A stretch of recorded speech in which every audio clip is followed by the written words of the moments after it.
Ahora me complace realmente invitar al conversatorio Medio Ambiente y Desarrollo Sostenible como proyecto global.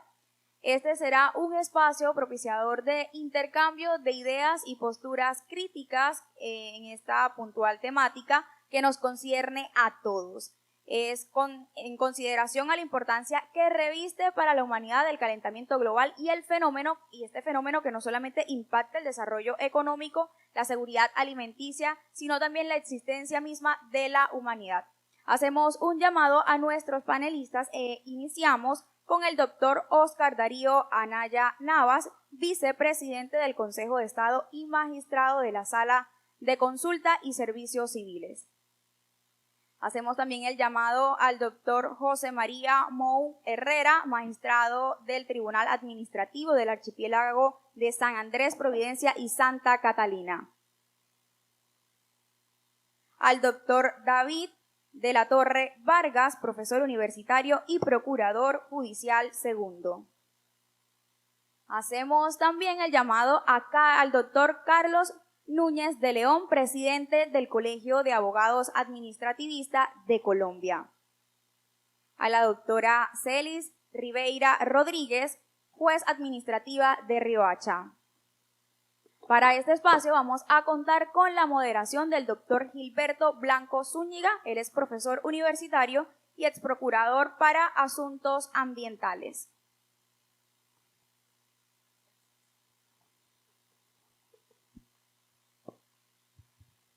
Bueno, un saludo muy afectuoso para todos los presentes. Mención especial y reconocimiento inicial al Honorable Tribunal Contencioso Administrativo de Bolívar, que ha hecho posible este majestuoso evento.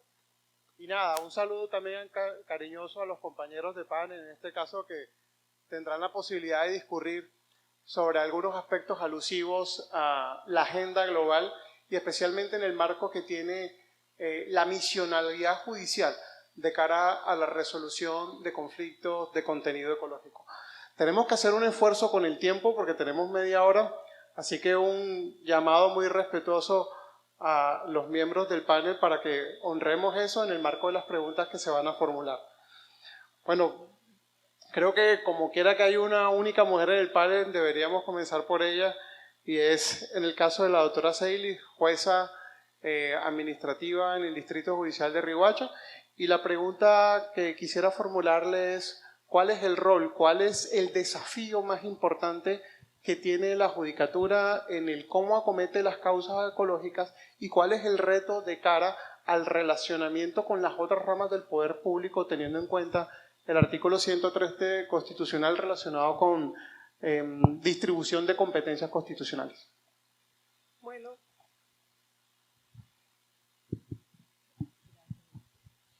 gracias por la invitación. Considero que, atendiendo que... Gracias por la invitación. ¿Sí? ¿No?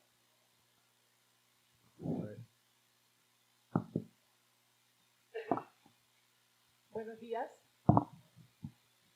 Gracias por la invitación.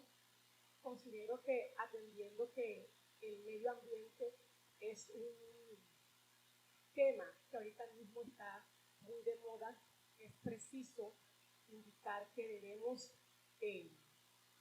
fomentar en la judicatura. ¿No se escucha? Okay. Debemos fomentar en la judicatura pues la intención y la práctica de protegernos. Voy a referirme entonces específicamente al tema de La Guajira. Para ello debo indicarles que La Guajira es un departamento con especial condición medioambiental, que tenemos diferentes o variedad de estructuras o ecosistemas terrestres. Tenemos climas desérticos, áridos y semiáridos. Todo ello implica y impacta en una problemática que es muy ampliamente conocida en Colombia, y es la escasez de agua en el departamento de La Guajira. Esta escasez no solamente nos afecta a todos, sino que especialmente impacta a la comunidad guayú. Pienso que es preciso que en el marco de este encuentro nos refiramos, y en especial en mi caso, por ser la representante en este panel del Departamento de La Guajira, aquellas medidas que se han proferido en virtud de proteger la principal fuente hídrica del departamento. Ellos teniendo en cuenta pues, las competencias que radican en las autoridades judiciales y en las autoridades administrativas. Con estas sentencias o decisiones que los jueces administrativos del circuito o del distrito judicial de La Guajira emitimos, vamos generando conciencia, vamos generando e influyendo en la gobernabilidad de alguna manera, porque a través de ellas se van dictaminando, en caso de que sea necesario,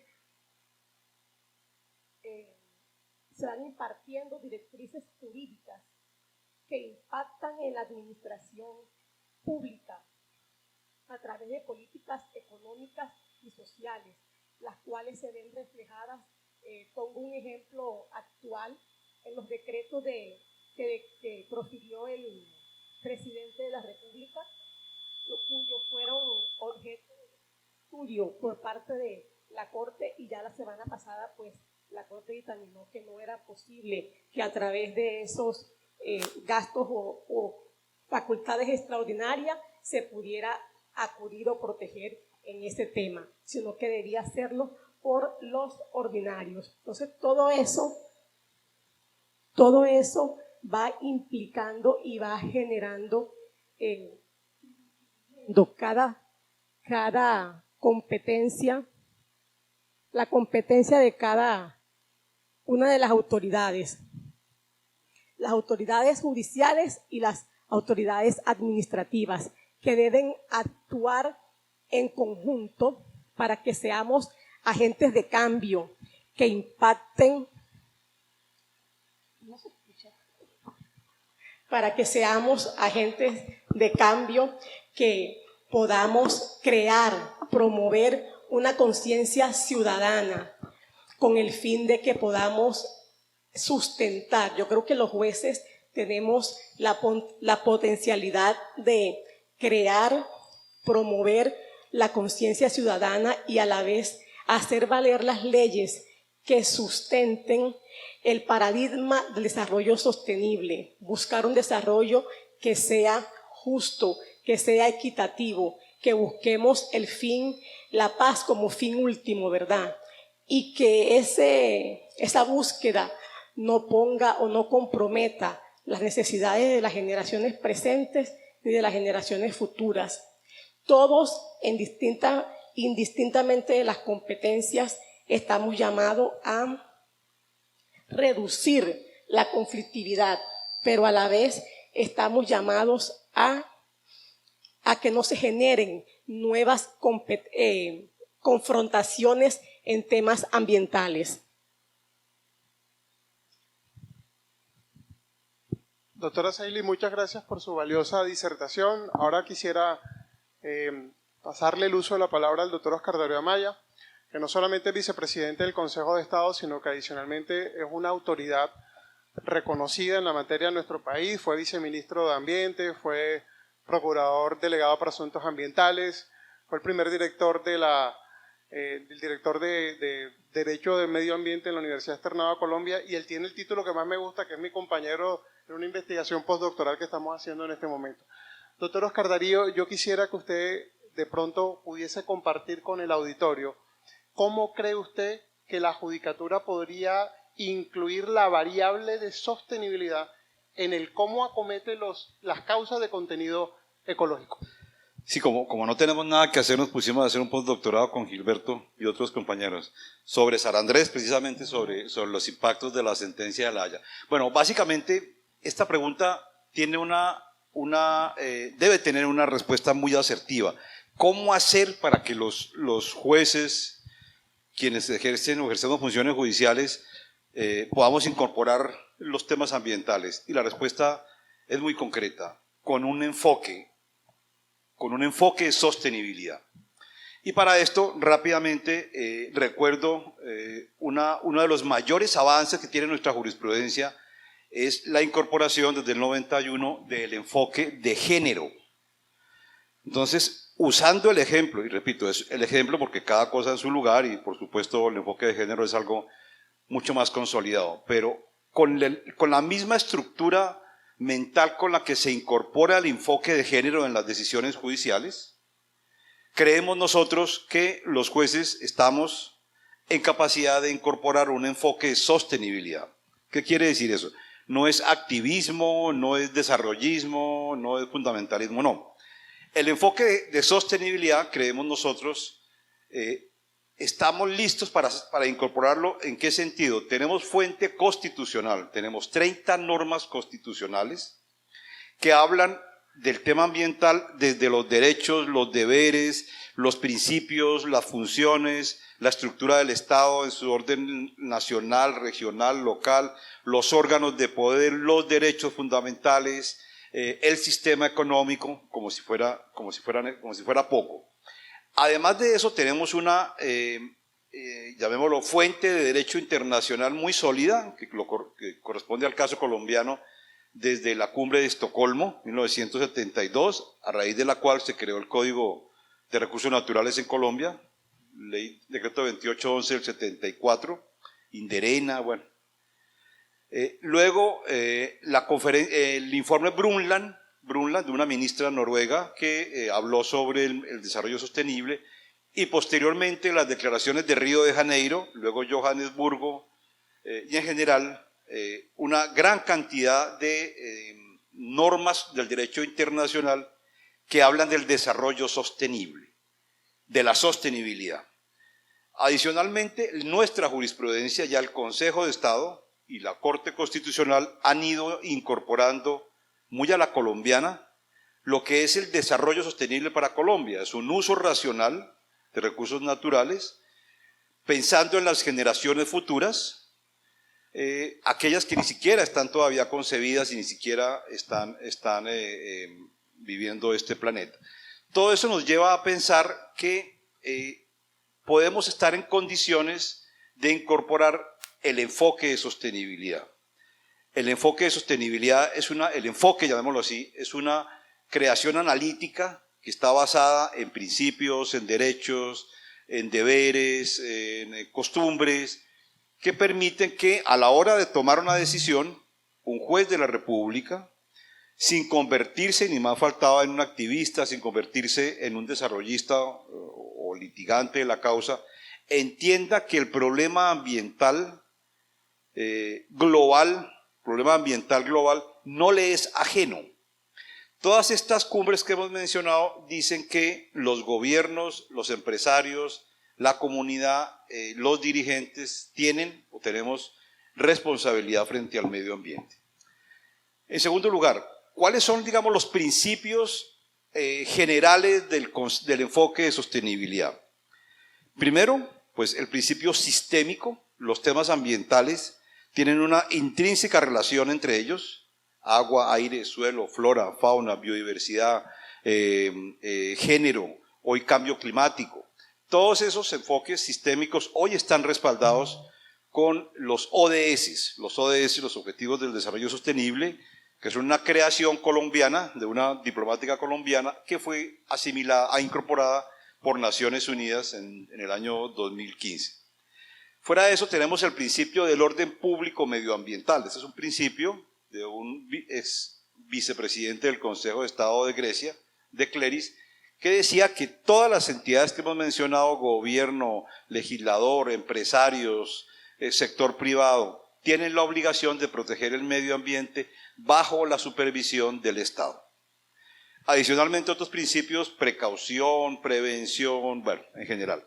Todo eso para concluir, con eso termino, que creo yo, doctor Gilberto, la mejor forma de proteger el medio ambiente en forma integral, como lo menciona el título de nuestro panel, el desarrollo sostenible como proyecto global, es aplicar el enfoque de sostenibilidad. Es decir, cuando un juez de la República emite una decisión en materia tributaria, en materia de un vertimiento, en materia de una nulidad, una responsabilidad, puede entender que si estamos declarando la nulidad de una decisión tributaria, esa decisión puede tener efectos sobre productos ambientales. Cuando estamos tomando una decisión, por ejemplo, sobre una nulidad de un vertimiento, de una concesión de agua, al tumbar, sacar del derecho de ese acto administrativo, alguien se está afectando ambientalmente. Entonces, dentro de los poderes que tiene un juez, creemos nosotros, y lo ha hecho el Consejo de Estado y lo ha hecho la Corte Constitucional, está la posibilidad de aplicar, como se hizo o como se hace con el enfoque de género, aplicar modernamente un enfoque de sostenibilidad ecológica. Bueno, yo creo que con esta intervención se ha patentizado la solvencia del doctor Oscar Darío en la materia y quisiera rescatar dos cosas a propósito de su intervención. Quizás la primera, pues una frase que yo monotemáticamente de pronto he señalado en otros escenarios es: el ciclo del control social se cierra en la judicatura y las causas ambientales no son la excepción. Pero adicional con una variable que él está planteando, y es el cómo es imposible hacer abstracción o desaprenderse de la condición de ser humano al que le afecta el agua que bebe, el aire que respira, y por consiguiente ser absolutamente objetivo en los términos absolutos que se predica de la judicatura a veces tiene una labor más compleja. Muchas gracias, doctor Oscar. Y seguimos ahora con el doctor Carlos Núñez de León, en este momento presidente del Colegio Colombiano de Abogados Administrativistas, una colegiatura que desde la perspectiva de los aportes a la academia en el país creo que está haciendo unos avances muy importantes de la mano suya, doctor Carlos. Yo quisiera traer a cuento una inquietud que le quiero plantear, y es cuáles son los retos que tiene la jurisdicción de lo contencioso administrativo de cara a la transición energética como proyecto gubernamental y como necesidad social y universalmente sentida. Gracias, doctor Gilberto. Muy buenos días todavía o tardes para el auditorio. Además, honrado de compartir panel con el doctor Gilberto, a quien sucedí en la presidencia del Colegio Colombiano de Abogados Administrativistas. Un saludo especial a la doctora Celis, al doctor de la Torre, al doctor Mou, doctora Maya.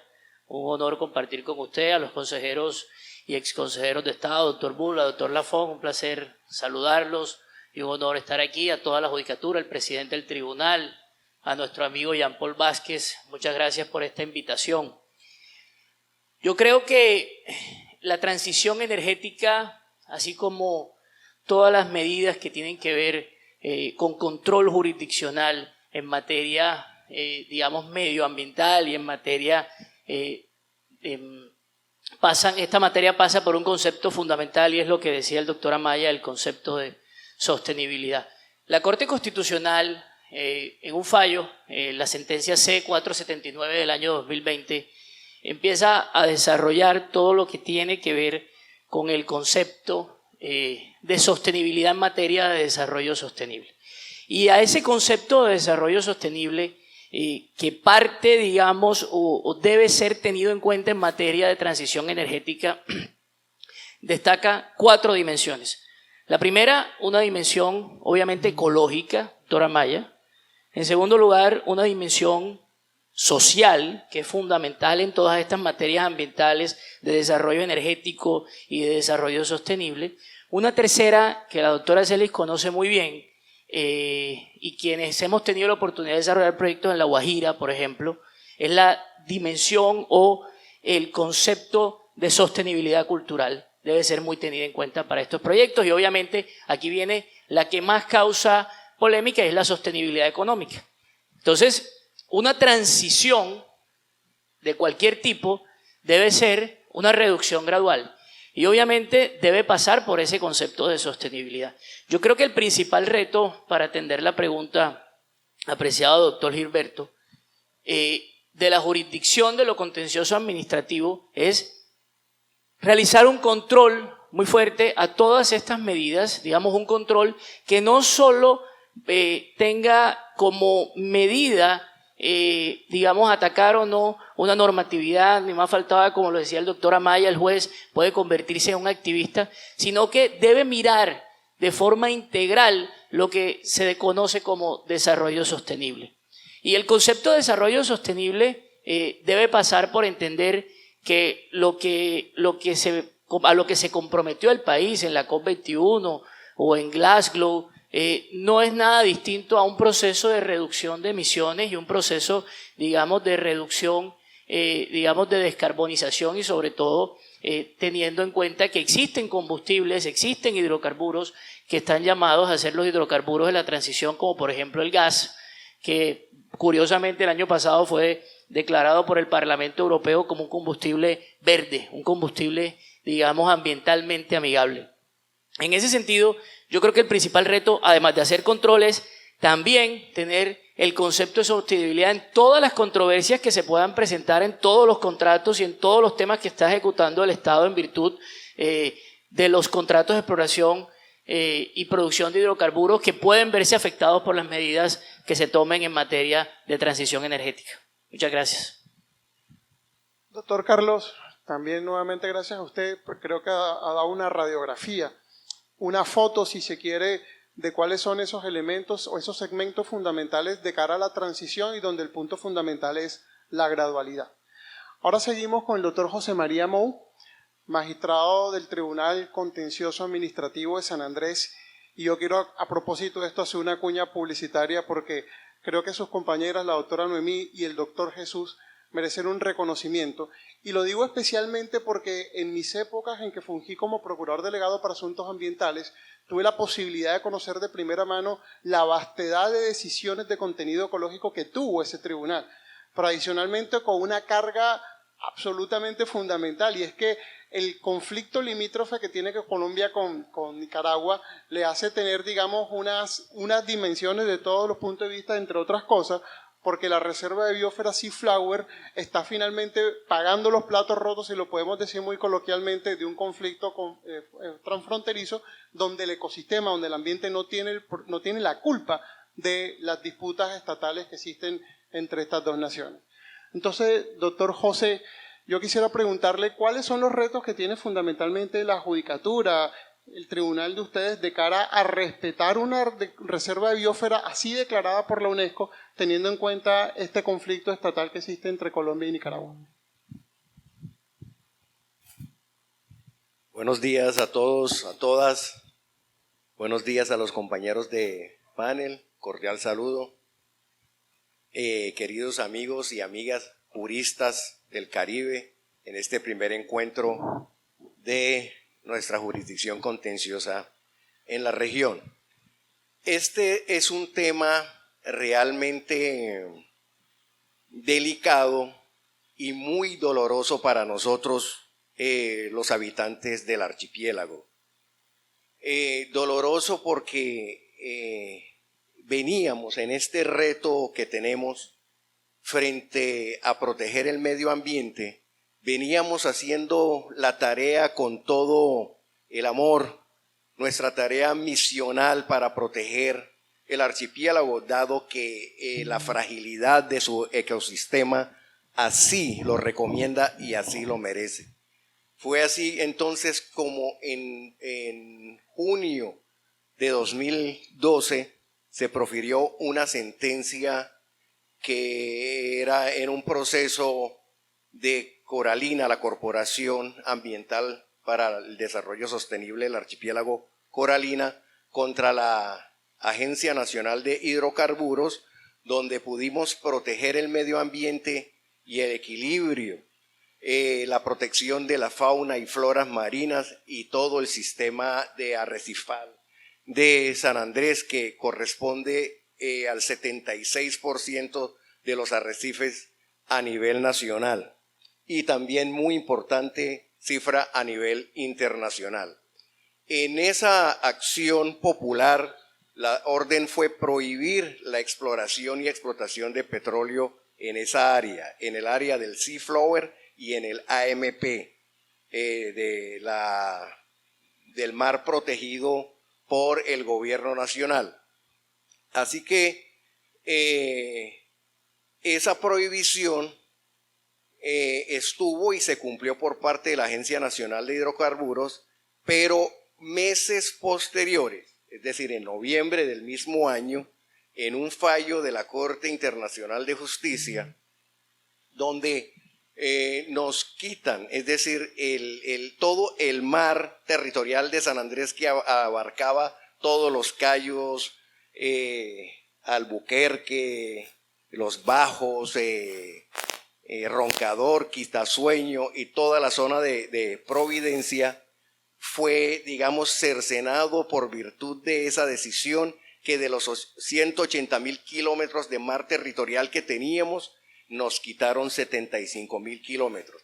Pero con el agravante de que las líneas que se trazaron fueron allá en el meridiano 82, o lo que conocemos nosotros como la Luna Verde, donde está la mayor producción, la mayor cantidad de especies marinas, de pastos marinos, de especies casi que podríamos decir naturales de San Andrés.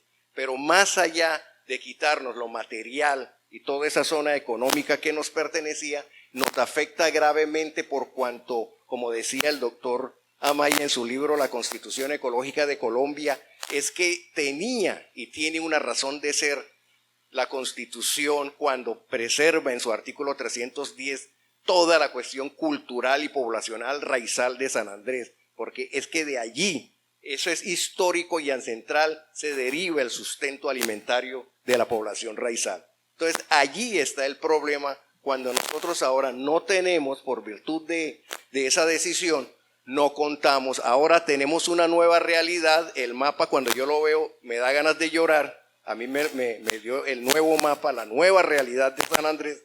Providencia Santa Catalina me lo proporcionó la Armada Nacional, donde nosotros podemos ver la real. Yo creo que no hemos tomado conciencia a nivel nacional debo decir, de esa palabra, de esa desgracia que nos ocurrió. Por ello yo creo que el contencioso administrativo ahora, con ese nuevo mapa, tenemos que, bueno, seguir trabajando con lo que tenemos y buscar que los gobiernos se pongan de acuerdo. Eso que la doctora Juliana Hurtado dice de la gestión y la articulación transfronteriza. Ese es el nuevo, lo que vamos a machacar en todo este tiempo, que es la gestión transfronteriza de los ecosistemas marinos. Muchas gracias.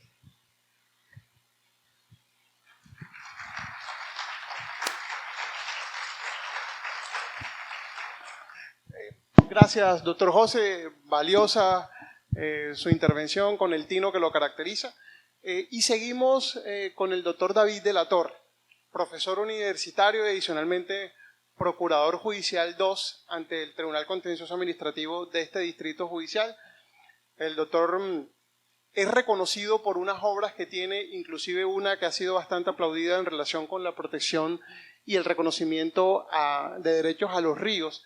Pero yo, más allá de eso, quisiera hacerle una pregunta en clave del rol que tiene el Ministerio Público en materia de recursos naturales. Y lo digo haciendo una introducción breve, digamos, de cuando la Ley 99 del 93 creó en toda su dimensión la Procuraduría Delegada para Asuntos Ambientales y todos los procuradores, especialmente ambientales en los diferentes distritos judiciales.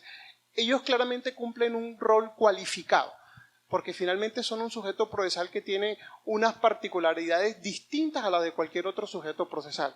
¿Cuál ha sido los casos de éxito en este distrito judicial que, como en decisiones alusivas a la protección de la Ciénaga La Virgen, de la Bahía Cartagena, inclusive ha tenido bastantes retos, bastantes desafíos, tanto por la judicatura y, por supuesto, tanto como por la Procuraduría? Bueno, muchas gracias. La primera precisión es, mi intervención judicial es, ¿sí se está escuchando bien? Ante el Tribunal Administrativo del Huila, ¿sí? Entonces, pues para mí es un honor poder estar en esta oportunidad aquí como pues integrante de este evento de altísimo nivel, sin lugar a dudas, como lo mencionó la señora Procuradora, en tierras donde es evidente que la inteligencia es peste, o sea que aspiro devolverme no asintomático, sino llevarme algo para allá.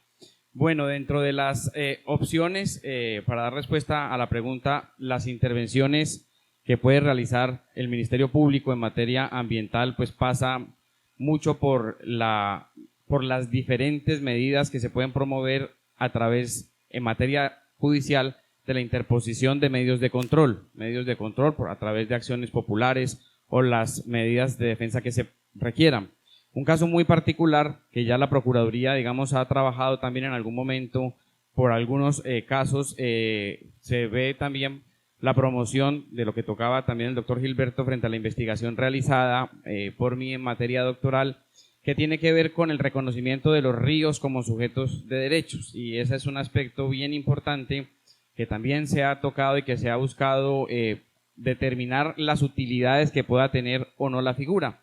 Para ello, creo que es importante y el llamado que en estos momentos como ponente quisiera hacer es que la figura, sin lugar a dudas, obedece a esa búsqueda, si se quiere, urgente y desesperada de herramientas que desde el derecho puedan contribuir a una mejor gestión de los recursos, a un mejor relacionamiento con el entorno, ya no desde una perspectiva antropocéntrica de proteger el ambiente en la medida en que sea útil e importante para el hombre, sino desde una perspectiva relacional, es decir, entender que nosotros como humanos tenemos que buscar formas diferentes de relacionarnos con nuestro medio, con el entorno. Desde esa perspectiva, entonces, la figura del reconocimiento de derechos a los ríos a través de la consideración como sujeto de derechos tiene muchas herramientas que pueden ser utilizadas, tiene muchas ventajas que pueden ser utilizadas y que hay que explorar, que la invitación está en ello. Fundamentalmente es tener claro que es una figura que nace del constructivismo jurídico, es decir, el derecho crea categorías para solucionar los problemas sociales que tenemos. No reconoce propiamente una categoría ontológica, es decir, cuando el derecho le reconoce a alguien la capacidad para ser sujeto de derechos, no lo está equiparando a una persona humana, que una de las críticas es, o sea que ahora el río es un sujeto y entonces para meterme a él tengo que pedir permiso y tengo que obtener algún consentimiento de él para hacerlo. No, es simplemente una categoría jurídica que se reconoce, a la que dentro del derecho administrativo estamos profundamente acostumbrados, como por ejemplo pensemos en los patrimonios autónomos, en las uniones temporales, en los consorcios, que sin reconocérsele personería jurídica plena, se les reconocen unas atribuciones. Entonces, este símil es importante tener presente para poder buscar nuevas categorías y poder amplificar las herramientas de defensa. Porque otro de los problemas que se ha suscitado con el reconocimiento de derechos a los ríos pasa con creer que es una negación a todo lo construido. Como la protección al ambiente se ha construido a partir de otras figuras, no del reconocimiento, no significa que tener a un río como sujetos de derechos implique desconocer todo el andamiaje institucional y todas las competencias normativas que en la actualidad se tienen, sino que lo que se busca es, a partir de un enfoque de complementariedad, poder abrir unas nuevas figuras. ¿Como cuáles figuras se pueden abrir?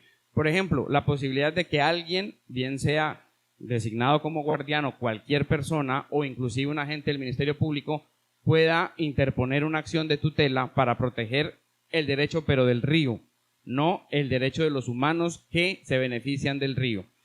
Por vía inclusive de la agencia oficiosa, eso podría ser una gran ventaja. O ante la marcada ineficiencia de muchos procedimientos sancionatorios ambientales, ¿por qué no podemos abrir la discusión a que alguien, un agente del Ministerio Público, alguien de la comunidad interponga un medio de control de reparación directa para lograr el restablecimiento de un río que se ha visto afectado?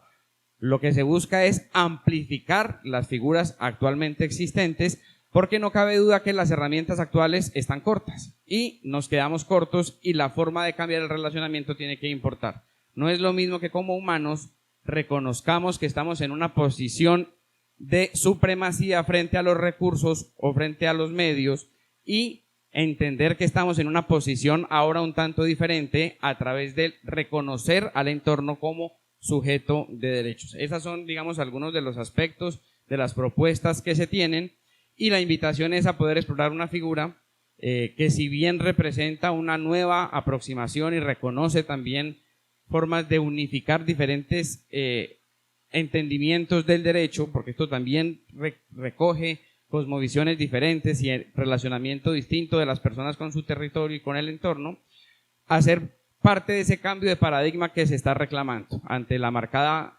ineficiencia y ante la gran crisis climática en la que estamos atravesando.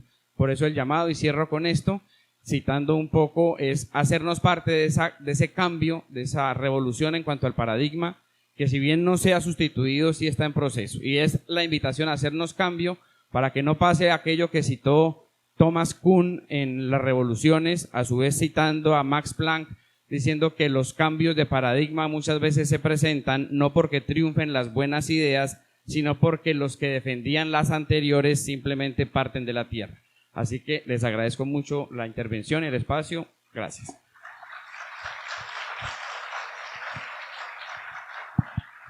Bueno, creo que es un aplauso con toda justicia para los panelistas.